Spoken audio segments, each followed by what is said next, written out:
Hello everyone, आप सभी लोगों का स्वागत है टीचिंग परीक्षा के आज के इस वीडियो में, जिसके अंदर में फ्रेंड्स बिहार शिक्षक भर्ती टीआरई 4.0 के लिए विशेष श्रृंखला जो हमारी चल रही है उसको एक कदम और आगे बढ़ाएंगे।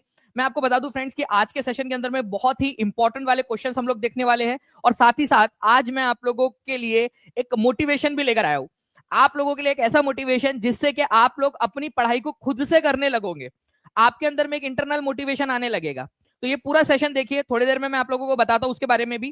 ठीक है, चलिए तो हम लोग शुरू करते हैं। सबसे पहले तो यहाँ पर मैं जितने भी लोग जुड़ चुके हैं उन सभी लोगों का बहुत बहुत स्वागत है। ठीक है, और जिन बच्चों ने सेशन को लाइक कर दिया एक बार हाथ ऊपर कर देंगे फ्रेंड्स। ठीक है, ये वो बच्चे हैं जिन्होंने अपना मोटिवेशन यहाँ पर भी दिया है इस क्लास को, तो आप लोगों का बहुत बहुत शुक्रिया। जहां भी शेयर कर सकते हो इस सेशन को जल्दी जल्दी से शेयर कर देंगे friends, Telegram, Facebook, WhatsApp, Instagram, ताकि हम लोग जो है ज्यादा से ज्यादा लोगों तक पहुंच सके। और आप लोगों को बता दूं, मैंने आप लोगों से प्रॉमिस किया जिस दिन 4000 बच्चे लाइव हो जाएंगे उस दिन, ठीक है, मैं आप लोगों को बता दूंगा कि अगले ही दिन हम लोग एक बड़ी मैराथन लेने वाले हैं 3 घंटे की। तो आज से ही शुरू कर दीजिए, जितना शेयर कर सकते हो अभी से कर दीजिए। देखिए 1 मिनट के अंदर में आप लोगों ने इतना बढ़िया प्रतिसाद दिया हुआ है। ठीक है, हम लोग कोशिश करते हैं कि आज ही 4000 हो जाए, तो मैं कल ही आप लोगों के लिए जो 3 घंटे की मैराथन ले लूंगा ना। फ्रेंड्स आ जाइए, हम लोग यहाँ पर मैं पहले क्वेश्चन की तरफ में आगे बढ़ते हैं। ठीक है, ये करंट अफेयर का इंपॉर्टेंट क्वेश्चन है आप लोगों का। यूनियन पब्लिक सर्विस कमीशन, ठीक है, यूपीएससी के नए चेयरमैन कौन बने? कितने लोग चाहते हैं कि एक्स्ट्रा इन्फॉर्मेशन के साथ में भी मैं आप लोगों को पढ़ाता रहूं? तो मुझे बता दीजिए। ठीक है, हाथ ऊपर करके मैं आप लोगों को एक्स्ट्रा इन्फॉर्मेशन भी देता रहूंगा जो बहुत ज्यादा इंपॉर्टेंट है आप लोगों के लिए इसके। ठीक है, तो देखिए अगर मैं बात करूं फ्रेंड्स यहाँ पर मैं यूपीएससी के नए जो है अध्यक्ष कौन बने हैं, तो यूपीएससी के अध्यक्ष बने हैं फ्रेंड्स डॉक्टर अजय कुमार। ये याद रखना है आप लोगों ने। ठीक है, डॉक्टर अजय कुमार जो है वो पहले रक्षा सचिव के रूप में काम कर चुके हैं, इनको अध्यक्ष बनाया गया है अभी।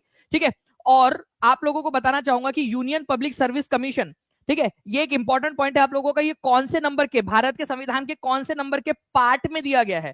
तो पार्ट नंबर 14।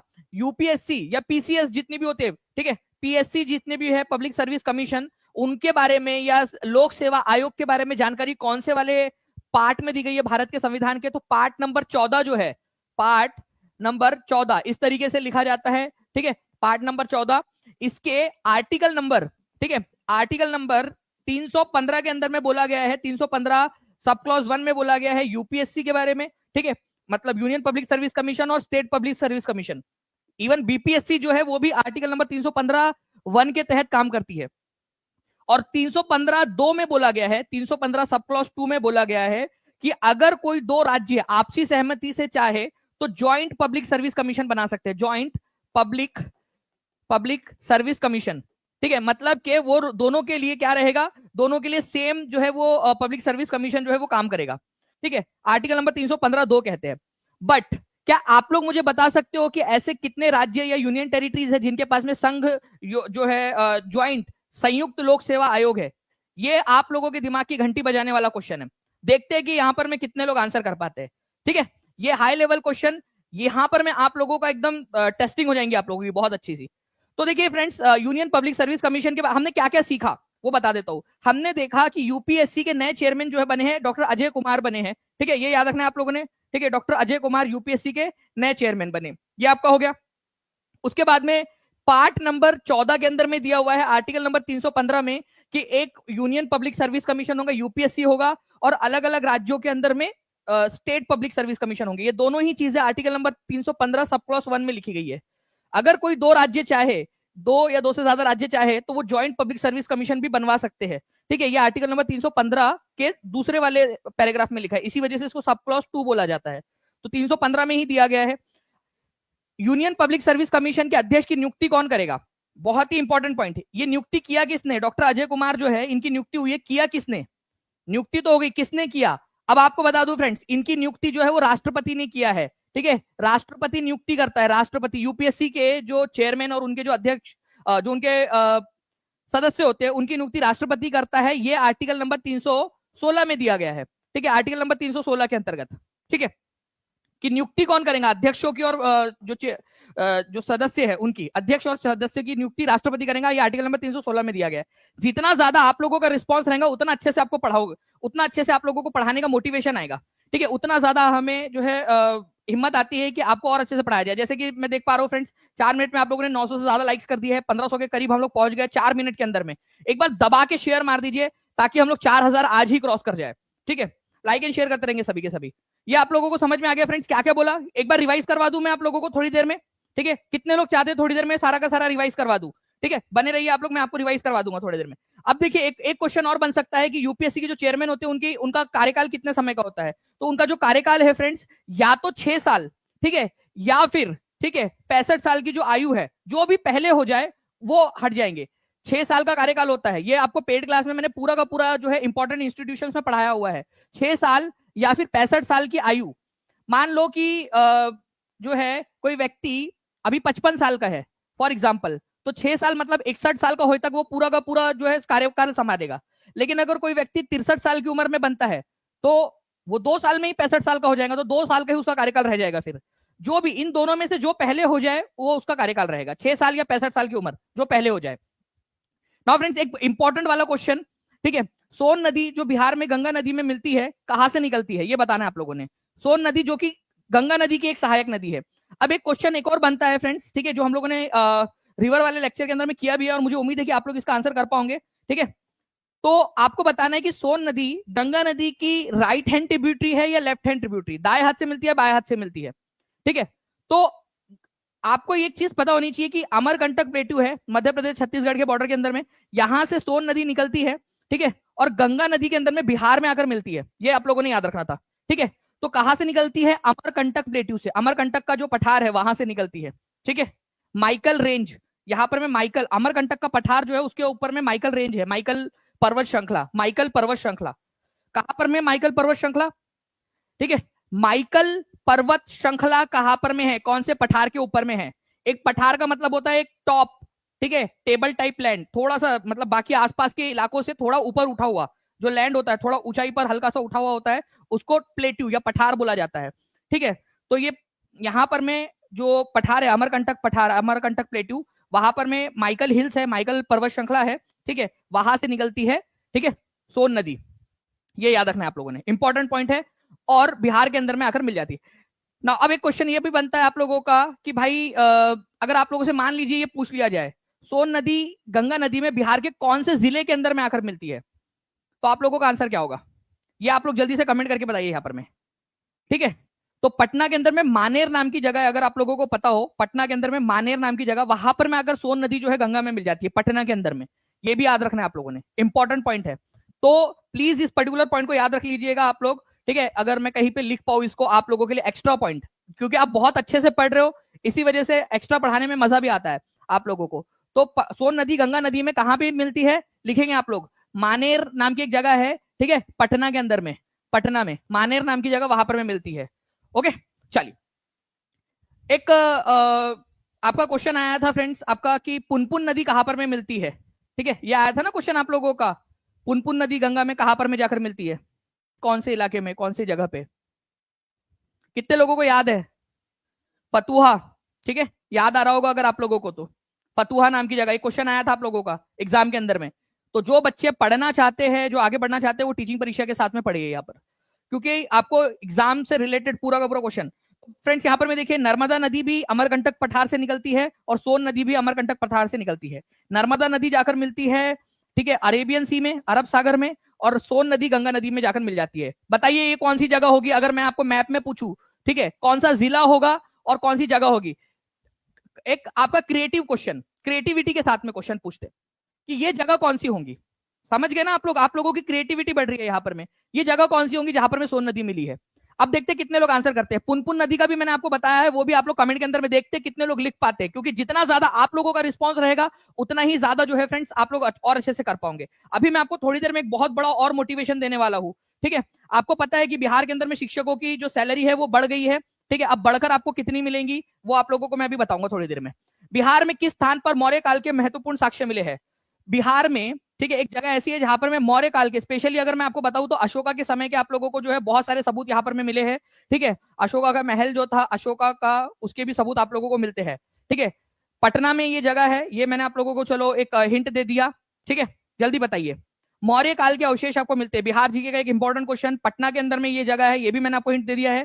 ठीक है, 2000 के करीब करीब बच्चे यहाँ पर में हमारे 9 मिनट के अंदर में जुड़ने के हम लोग बहुत पास में हैं। जल्दी से सेशन को लाइक करके जहां शेयर कर सकते हो कर दीजिए, क्योंकि आधा रास्ता हम लोग तय कर चुके हैं। ठीक है, 4000 से अगर आज 4000 कंप्लीट हो जाते हैं तो मैं आपसे प्रॉमिस करता हूं कि कल हम लोग जो है 3 घंटे की महामैराथन लेंगे।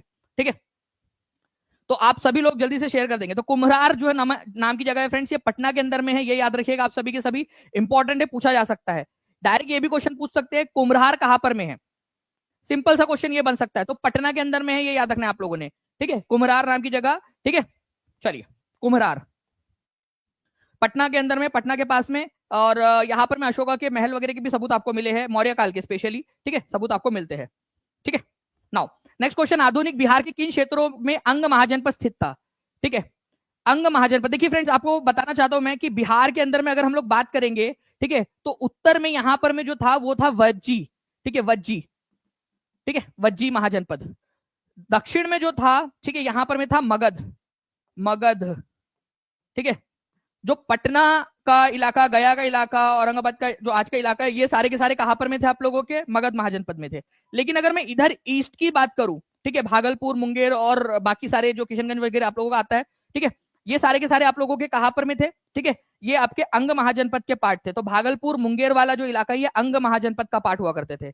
अंग महाजनपद केवल यहां तक फैला नहीं था बिल्कुल, बल्कि ये बंगाल, आज का जो बंगाल है उधर तक फैला हुआ था, ठीक है, ये याद रखना है आप लोगों ने, अंग महाजनपद, ठीक है। तो उत्तर बिहार के अंदर में वज्जी महाजनपद, दक्षिण बिहार के अंदर में मगध महाजनपद, और पूर्वी बिहार के अंदर में अंग महाजनपद, ऐसे 3 महाजनपद आप लोगों को बिहार के अंदर में मिलेंगे, ठीक है। 51% लोगों ने केवल केवल अभी, अब जैसे जैसे मैं बताता जा रहा हूं वैसे वैसे और परसेंट बढ़ता है, बढ़ रहा है, 61-62% लोगों ने अब तक सही आंसर दिया है, ठीक है, 62% लोगों ने। ऐसे क्वेश्चंस आप लोगों के दिमाग को और ज्यादा जो है फ्रेंड्स खोलेंगे, ठीक है, ताकि आप लोग ऐसे और क्वेश्चन के आंसर कर सके। और नेक्स्ट क्वेश्चन की तरफ में आगे बढ़ते हैं हम लोग, ओके। ये देखिए बहुत बढ़िया तरीके से एक स्लाइड यहाँ पर में टीम ने आप लोगों के लिए बनाई है कि भाई कौन सा महाजनपद कहाँ कहाँ पर में जो है था आपका।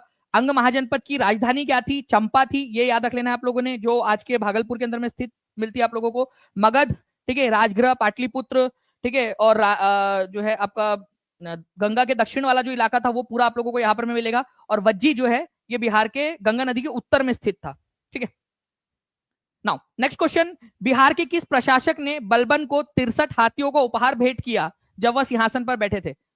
बलबन, ठीक है, अब ये बलबन कौन है, देखिए फ्रेंड्स, बलबन एक शासक था दिल्ली सल्तनत का। दिल्ली सल्तनत के अंदर में, ठीक है, एक शासक था मामलुक डायनेस्टी का, गुलाम वंश का, मामलुक वंश या गुलाम वंश जिसको बोलते हैं ना, गुलाम वंश, उसका शासक था, ठीक है। बलबन खुद इल्तुतमिश का गुलाम रह चुका था, इल्तुतमिश का एक समय में गुलाम था, इल्तुतमिश का गुलाम था ये।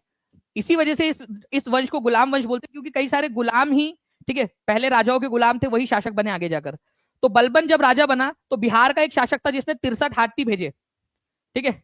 हमारे यहाँ पर में अभी भी एक प्रधानमंत्री बने थे तो इधर से भी कुछ भेजा गया था बिहार से एक बार फिर से अभी, ठीक है, समर्थन भेजा गया बिहार से, उधर से फिर कुछ पैकेज मिला, तो ये चल रहा है। तो मतलब आप समझ लीजिए कि दिल्ली से आना जाना, लेना देना लगा रहता है, ठीक है।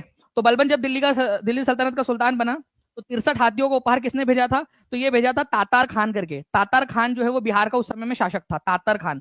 अब ये क्वेश्चन इसलिए इंपॉर्टेंट हो जाता है क्योंकि ये हाथियों का लेन देन और ये सारी चीजें जो है फ्रेंड्स आ गई है यहाँ पर में, ठीक है, इस वजह से।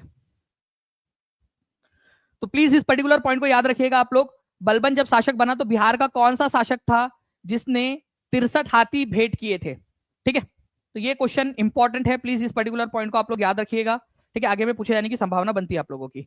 ना अब देखिए एक क्वेश्चन है आप लोगों का 70वीं बीपीएससी के अंदर में आया हुआ क्वेश्चन, 70th बीपीएससी के अंदर में। मैं आप सभी लोगों को चैलेंज करता हूं कि आप लोग इस क्वेश्चन का आंसर करके बताइए, ठीक है, जल्दी से। मुझे लग रहा है कि अगर आप सभी लोग एक एक बार हर जगह पे शेयर कर देंगे तो आज 4000 का आंकड़ा हम लोग पार कर सकते हैं। हर एक बच्चा जल्दी से शेयर कर देगा और थोड़ी देर में आप लोगों के लिए एक मोटिवेशन भी है बड़ा सा। देखिए अगर मैं बात करूं आपसे यहाँ पर मैं वैशाली, भागलपुर, जमुई और मधेपुरा, ये किन किन चीजों के लिए फेमस है, ठीक है। एक स्पेशल सेशन आप लोगों के लिए जो है लगने भी वाला है फ्रेंड्स, ठीक है, ऐप के अंदर में नॉलेज कैप्सूल का, जिसके अंदर में हम लोग ये देखेंगे कि बिहार में कौन कौन सी जगह है, किन किन चीजों के लिए फेमस है, ठीक है, वो आपको नॉलेज कैप्सूल में लगेगा भी, ठीक है। अगर मैं वैशाली की बात करूं अभी फिलहाल में आप लोगों से, तो ये फूलों की खेती, फ्लोरी कल्चर के लिए बहुत ज्यादा फेमस है, ठीक है, फ्लोरी कल्चर के लिए वैशाली, ठीक है। वैशाली जो है यहाँ पर में फूलों की बहुत अच्छी खेती होती है। स्पेशली अगर मैं आपको बताऊं फ्रेंड्स कि गुलाब और गेंदे का जो फूल है, ठीक है, वो यहाँ पर में बहुत अच्छा जो है बहुत बहुतायत मात्रा में उगाया जाता है, बहुत ज्यादा मात्रा में उगता है।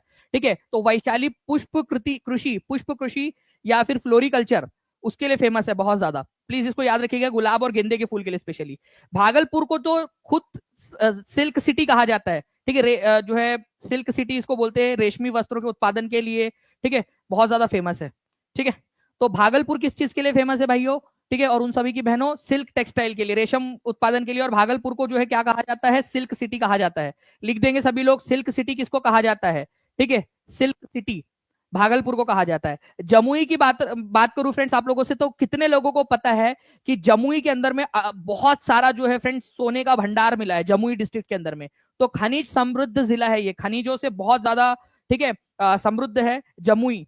ठीक है, वैसे भी देखा जाए तो 44% जो सोना है पूरे भारत का, ठीक है, वो बिहार के अंदर में ही लोकेटेड है। अभी निकाल नहीं रहे हम उसको, वो अलग बात है। सोने का बहुत बड़ा जो है एक बेसिकली आप बोल सकते हो कि डिपॉजिट, ठीक है, जमुई डिस्ट्रिक्ट के अंदर में मौजूद है अभी भी।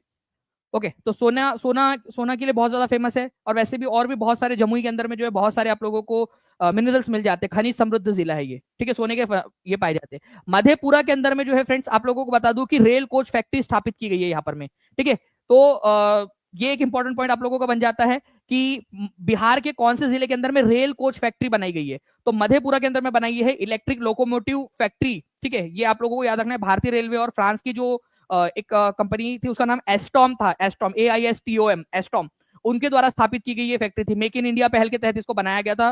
ठीक है, ये याद रखना है आप लोगों ने। तो इलेक्ट्रिक लोकोमोटिव फैक्ट्री कहां पर में लोकेटेड है? ठीक है, या कोच, रेलवे का कोच बनाने की फैक्ट्री मधेपुरा के अंदर में। ठीक है, ये याद रखना है आप लोगों ने, इंपॉर्टेंट पॉइंट है, एग्जाम के अंदर में आप लोगों से पूछे जाने की बहुत अधिक संभावना है। ठीक है, ये याद रखना है आप लोगों ने। तो रेल कोच फैक्ट्री मधेपुरा के अंदर में मिलेंगी आप लोगों को। कितने लोगों को ये याद हो गया है? ठीक है, ये आप लोगों का बहुत ही इंपॉर्टेंट वाला क्वेश्चन है। ठीक है, हर एक बच्चा अब मेरे को आंसर लगाएगा, हर एक बच्चा, जितने बच्चे देख रहे हैं यहाँ पर में, आप खुद से यहाँ पर में लगा देखिए और मुझे बताइए आंसर क्या है, खुद से बताइए अभी। ठीक है, खुद से आंसर लगाना है। देखो ये एक जो है ना, आपके माइंड को हैबिट बना रहा है, आपके माइंड के अंदर में हैबिट बन रही है कि आप किस तरीके से आंसर कर रहे हैं। ठीक है, जल्दी जल्दी से सेशन को लाइक भी करते रहेंगे और एक बार दबा के हर एक बच्चा, हर एक टेलीग्राम ग्रुप में, हर एक व्हाट्सएप ग्रुप के अंदर में, जहां जहां आप शेयर कर सकते हो, जो है इंस्टाग्राम, फेसबुक, जहां भी शेयर कर सकते हो, जल्दी जल्दी से शेयर कर देंगे आप लोग। ठीक है, तो देखिए फ्रेंड्स, अगर हम लोग बात करें यहाँ पर में इस पर्टिकुलर क्वेश्चन की, तो आप लोगों ने आंसर कर दिया होगा कमेंट के अंदर में, ऐसी मुझे उम्मीद है। ठीक है, चलो आगे बढ़े हम लोग। यहाँ पर में आपका जयप्रकाश नारायण ने निम्नलिखित में से कौन सी पुस्तक नहीं लिखी है? अब मैं देखना चाहता हूं यहाँ पर मैं पोल के अंदर में कितना आप लोग आंसर लगा सकते हैं। ठीक है, क्योंकि ये पढ़ाया है आपको और अब हमने थोड़ा सा ट्रिकी कर दिया क्वेश्चन को आप लोगों के लिए। ठीक है, आपके माइंड की एक्सरसाइज हो रही है बेसिकली, आपके दिमाग की एक्सरसाइज।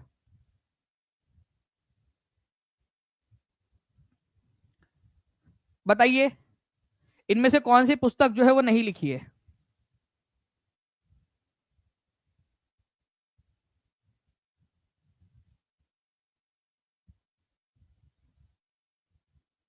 चलिए बहुत बढ़िया फ्रेंड्स, आप लोगों के आंसर्स आ गए हैं। ठीक है, तो कौन सी पुस्तक नहीं लिखी है ये बोला गया है। तो टूवर्ड स्ट्रगल ये तो लिखी है भाई, पढ़ाया है आपको मैंने। ठीक है, और आपको यहाँ पर मैं प्रूफ के साथ में दिखा सकता हूँ, पेड क्लास के अंदर में आपका नॉलेज कैप्सूल के अंदर में पढ़ाया है मैंने आपको। ठीक है, क्वेश्चन को थोड़ा सा और ज्यादा एक हाई लेवल बना दिया है ताकि आप लोगों की रिवीजन होती रहे, जैसे कि मैंने आपसे प्रॉमिस भी किया था कि मैं आपको याद करा दूंगा। ठीक है, माई पिक्चर ऑफ सोशलिज्म, बिल्कुल इनकी ये है। ठीक है, my picture of socialism, socialism to Sarvodaya. ठीक है, सर्वोदय, समाजवाद से सर्वोदय तक, ये भी पुस्तक इन्होंने लिखी है। रिकंस्ट्रक्शन ऑफ इंडियन पॉलिटी, ये पुस्तक भी लिखी है। ऐसी कौन सी है इनमें से जो इन्होंने नहीं लिखी? ऊपर में जो ऑप्शंस दिए गए हैं, ऐसा कोई भी ऑप्शन नहीं है जिसको हम आंसर लगा सके, इसी वजह से none of the above answer होगा। समझे क्या आप लोग? ऐसा कोई भी आंसर यहां पर में मौजूद नहीं है, ठीक है, जो कि आप लोगों का, आप लोग जिसको आंसर मान सके, इसी वजह से आंसर जो है आप लोगों का, ठीक है, नन ऑफ द अबव होगा। ये सारी पुस्तकें लिखी है, कौन सी नहीं लिखी है ये पूछा था। कितने लोगों को समझ में आ गया ये बात समझ में आ गई ये बता दो। ये हाई लेवल क्वेश्चन है, ऐसे क्वेश्चंस की प्रैक्टिस करनी पड़ेगी। ठीक है, अभी केवल और केवल जो है फ्रेंड्स यहाँ पर मैं देख पा रहा हूं कितने % लोगों ने इसका सही आंसर दिया है। ठीक है, अच्छा पांचवा ऑप्शन था यहाँ पर, मैं इस वजह से लोगों ने कमेंट के अंदर में आंसर लगा रहे, कमेंट में आंसर लगाते जाएंगे आप सभी के सभी। ठीक है, क्योंकि 4 ही ऑप्शन तक की लिमिट होती है यूट्यूब के ऊपर में। समझ गए आप लोग कि क्यों आंसर ई होगा इसका, ये इनमें से क्यों नहीं होगा, क्योंकि नहीं पूछा गया था आप लोगों से, है ना। चलो बहुत बढ़िया, ऐसे क्वेश्चंस की प्रैक्टिस करनी है ताकि आप एग्जाम में अगर ये नहीं वाला इस तरीके से क्वेश्चन आ जाए तो आप लोग आंसर कर सके। ओके, तो नहीं वाला देखो मैंने आप लोगों से क्वेश्चन प्रैक्टिस करा दिया, क्यों, क्योंकि मैंने आप लोगों से पिछले बार, ठीक है, आप लोगों की क्लास के अंदर में, नॉलेज कैप्सूल वाली क्लास के अंदर में हमने ये क्वेश्चन किया था, जयप्रकाश नारायण ने निम्नलिखित में से कौन सी पुस्तक लिखी है, तो टुवर्ड्स टोटल रिवॉल्यूशन करके उसका आंसर था। ठीक है, इस बार हमने क्या किया, थोड़ा क्वेश्चन का लेवल बढ़ा दिया, नहीं है वो पूछ लिया आपसे। ठीक है, ओके चलिए, जयप्रकाश नारायण जी जो है फ्रेंड्स, हम लोगों ने देखा था इनको भारत रत्न कब मिला था। ठीक है, ये आप लोग बता देंगे मुझे, भारत रत्न कौन से साल में मिला था, ये क्वेश्चन बन सकता है आप लोगों से। ठीक है, मलिक कफूर जिसे 1000 दिनारी के नाम से जाना जाता है, किसने खरीदा था, मलिक कफूर को किसने खरीदा था, 1000 दिनारी, क्योंकि 1000 दिनार के अंदर में उसको खरीदा गया था। दिनार बेसिकली उस समय सोने के सिक्के को कहा जाता था, तो 1000 दिनारी कहा जाता था इनको। ठीक है, मलिक कफूर।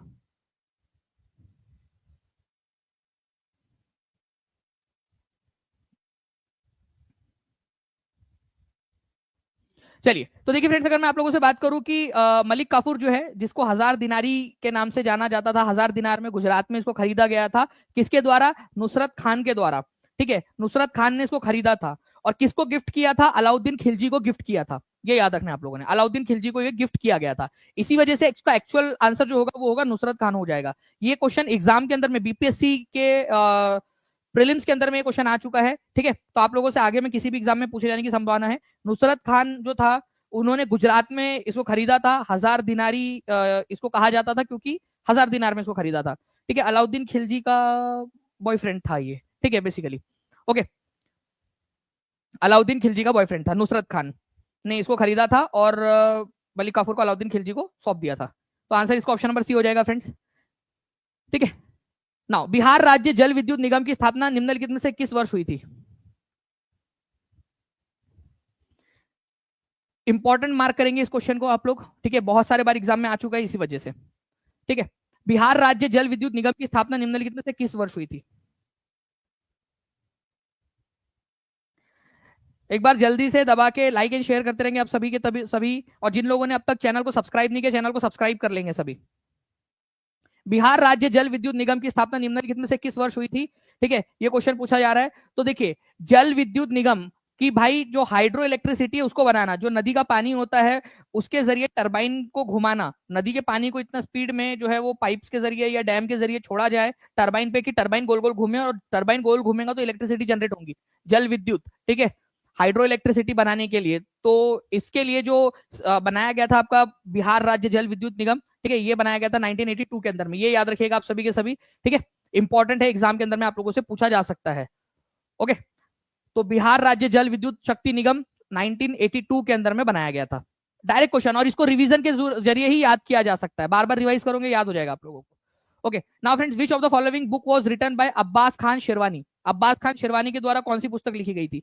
ये क्वेश्चन भी जानबूझ के मैं आपसे पूछा हूं, क्योंकि पिछले लेक्चर में मैंने जब आपको पढ़ाया था, मैंने आपसे कहा था कि रिवीजन कर करके ही आपको याद होंगी।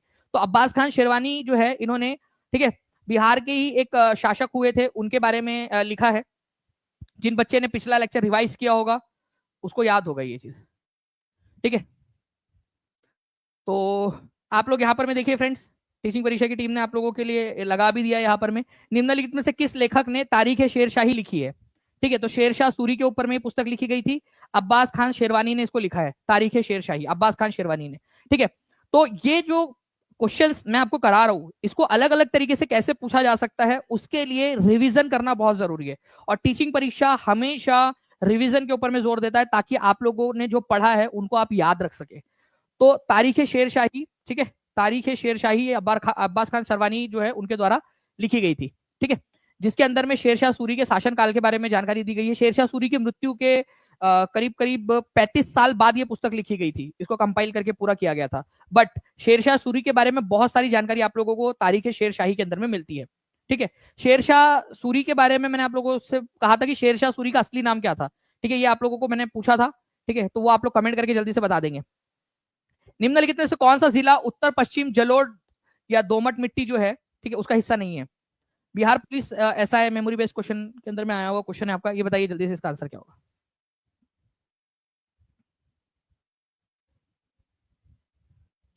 ठीक है, निम्नलिखित में से कौन सा जिला उत्तर पश्चिमी जलोढ़ ठीक है, दोमट मैदानी हिस्सा का हिस्सा नहीं है।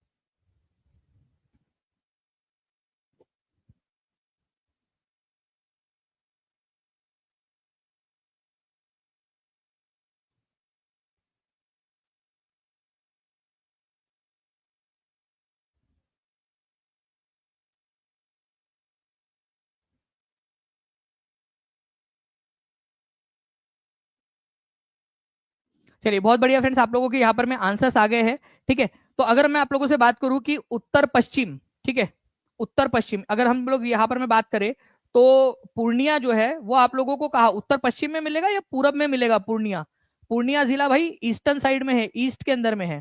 ठीक है, पूर्व साइड के अंदर में है। पश्चिम में कहाँ से आ गया पूर्णिया? ठीक है, तो पूर्णिया जब है ही नहीं पूरब के अंदर में, पश्चिम के अंदर में, तो उत्तर पश्चिम का तो सवाल ही नहीं उठता यहाँ पर में। ठीक है, तो ये आप लोगों ने थोड़ा सा याद रखना था। ठीक है, ये एक आप लोगों का क्वेश्चन बन जाता है फ्रेंड्स, इस पर्टिकुलर पॉइंट को आप लोग याद रखोगे तो। ठीक है, कि भाई पूर्णिया ईस्ट साइड में, ये थोड़ा सा आप लोग अगर दिमाग भी लगाते कि पूर्णिया जब है ही ईस्ट में, बिहार के ईस्टर्न साइड के अंदर में है, ठीक है, तो वो बिहार के उत्तर उत्तर पश्चिमी साइड का जो है वो कैसे हो सकता है, या उत्तर या पश्चिमी साइड का, या उत्तर पश्चिम साइड का कैसे हो सकता है? ठीक है, तो यहाँ पर मैं आप लोगों को गोपालगंज मिल जाएगा, सारण मिल जाएगा, मुजफ्फरपुर मिल जाएगा, समस्तीपुर इधर में आपको मिल जाएगा, बेगूसराय मिल जाएगा आप लोगों को। लेकिन अगर हम बात करेंगे पूर्णिया की, तो पूर्णिया ईस्ट साइड के अंदर में मौजूद है, ईस्टर्न साइड के अंदर में। ठीक है, ईस्ट के अंदर। चलिए, तो ये आप लोगों ने याद रखना है, ईस्टर्न साइड के अंदर में मौजूद था, इसी वजह से ये आंसर नहीं हो सकता था। विच of the following is a part of geographical division of Bihar? Geographical division of Bihar, Bihar के ज्योग्राफिकल डिवीजन का पार्ट है। देखते कितने लोग इसका आंसर लगा पाते हैं। इसका पीडीएफ कहाँ मिलेगा सर? देखिए भक्ति जी, इसका जितनी भी पेड क्लासेस, जितनी भी वाईटी पे क्लासेस होती है ना, उन सारों का पेड ऐप जो है हमारा टीचिंग परीक्षा का, उसके अंदर में सारे के सारे वाईटी क्लासेस के पीडीएफ आपको मिल जाते हैं। ठीक है, तो आप टीचिंग परीक्षा के क्लासेस के अंदर में एनरोल हो सकते हो, उसके अंदर में सारे आपको पीडीएफ मिल जाएंगी, ताकि आप अच्छे से रिवीजन कर सके।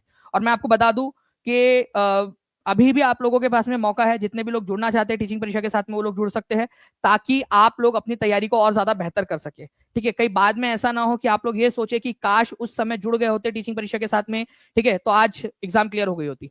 नीचे में नंबर चल रहा है, ठीक है, उस नंबर पे कॉल कर सकते हो, या टीचिंग परीक्षा के ऐप पर जाकर आप डायरेक्टली कर ले सकते हो, या फिर आप नीचे में जो लिंक्स दी गई उस पर भी क्लिक करके जा सकते हो। ठीक है, देखिए अगर हम बात करें कि बिहार डिवीजन का पार्ट है, तो शिवालिक रेंज जो है फ्रेंड्स यहाँ पर मैं आप लोगों को मिलेगी।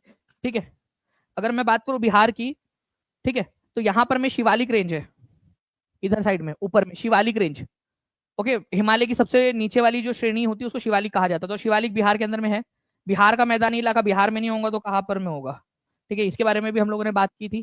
ठीक है, दक्षिणी पठार, ठीक है, सदन पठार, ये यहाँ पर में जो छोटा नागपुर का पठार है ना, ठीक है, उसको अगर बिहार के अंदर में देखा जाए, तो बिहार के दक्षिण में जो ये इलाका है ना, उसको दक्षिणी पठारी क्षेत्र बोला जाता है, बिहार का दक्षिणी पठारी क्षेत्र।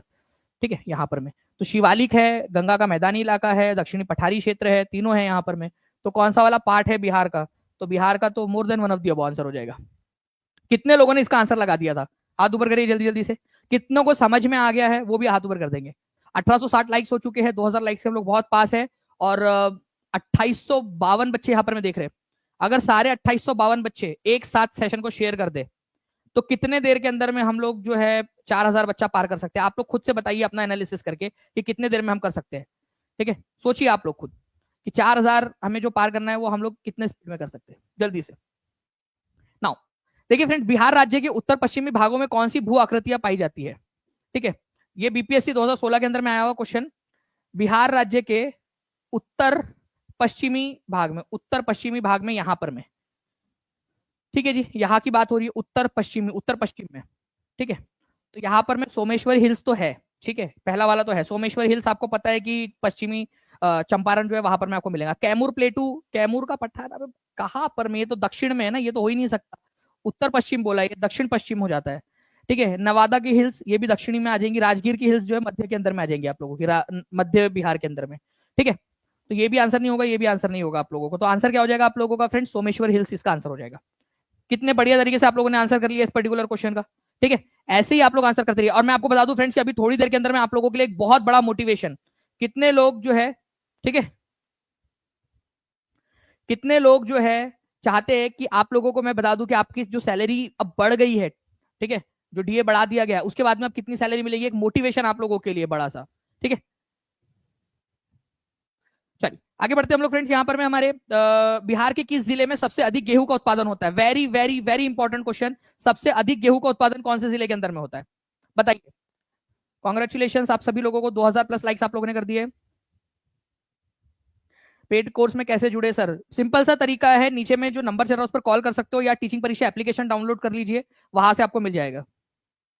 तो गेहूं का, ठीक है, सबसे अधिक उत्पादन और धान का सबसे अधिक उत्पादन, दोनों के लिए एक ही आंसर है आपका। ठीक है, Rohtas. Very very very important question है ये। ठीक है, इसको बहुत ज्यादा इंपॉर्टेंट मार्क करिए आप सभी के सभी। रोहतास जिला। 68% लोगों ने पटना आंसर लगाया है अभी भी। ठीक है भाइयों और उन सभी की बहनों, ठीक है, मैं आपको दिखाता हूं हाल क्या है आपका अभी फिलहाल में। ये देखिए आप लोग, ठीक है, कितना परसेंट लोगों ने क्या आंसर लगाया है।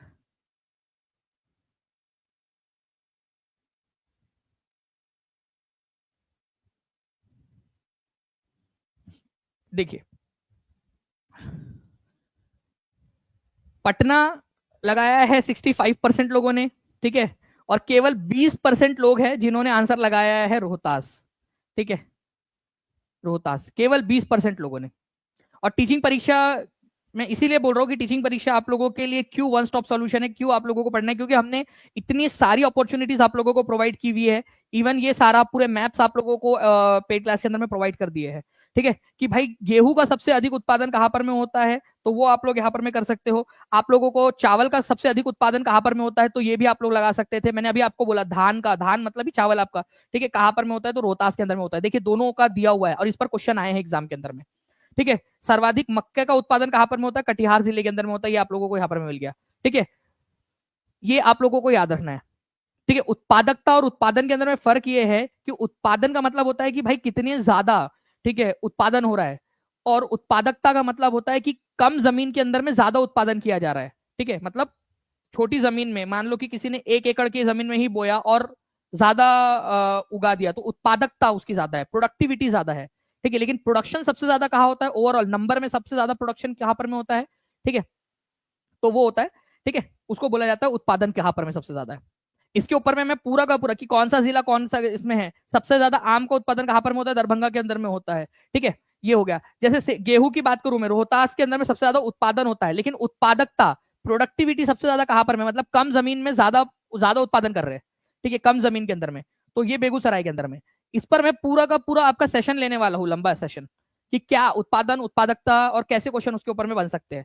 कितने लोग चाहते हैं, हाथ ऊपर कर देंगे कि इसके ऊपर में एक सेशन ले लिया जाए। नॉलेज कैप्सूल में तो मैं लेने ही वाला हूं, उसके अंदर में तो आप लोगों को बोलने की भी जरूरत नहीं पड़ेगी। ठीक है, उसमें हम लोग बिल्कुल लेंगे ही। ठीक है, क्योंकि ये इस तरीके के क्वेश्चन आपसे एग्जाम के अंदर में अक्सर पूछे जाते हैं। इस क्लास का पीडीएफ कहाँ मिलेगा, मैंने बता दिया आपको कि पेड क्लास के अंदर में, पेड ऐप के अंदर में आप लोगों को एक फोल्डर बना हुआ है वाईटी पीडीएफ के नाम से, वहां मिल जाएगा टीचिंग परीक्षा के एप्लीकेशन पे। और मैं आप लोगों से कह रहा हूं कि जिस दिन 4000 बच्चे हो जाएंगे लाइव, उस दिन मैं आप लोगों के लिए पक्का 3 घंटे की महामैराथन लेने वाला हूं। आज भी हम 3000 तक पहुंच गए। अगर सारे लोग एक साथ, कितने लोगों ने जो है शेयर किया था, अपने मन से पूछ लीजिएगा कि क्या आपने अपना योगदान दिया है।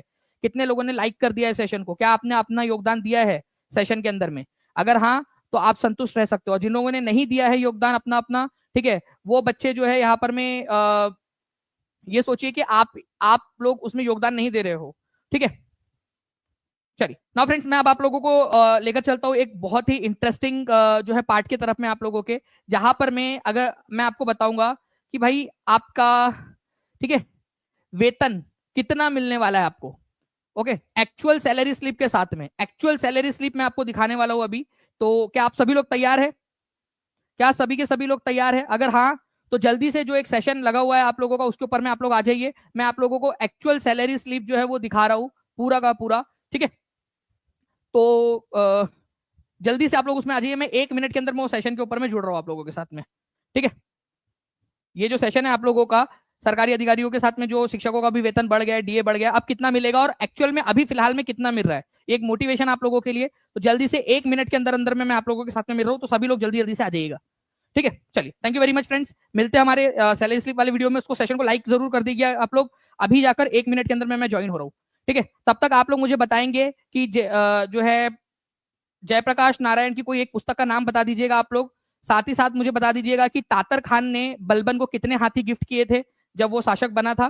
ठीक है, और बिहार शरीफ का पुराना नाम क्या था, बिहार शरीफ का, ये आप लोग कमेंट के अंदर में वहां पर मैं बताने की कोशिश करिए। तब तक मैं आ रहा हूं 1 मिनट के अंदर में। सभी लोग उस सेशन में जुड़ जाइए, इस सेशन के अंदर में।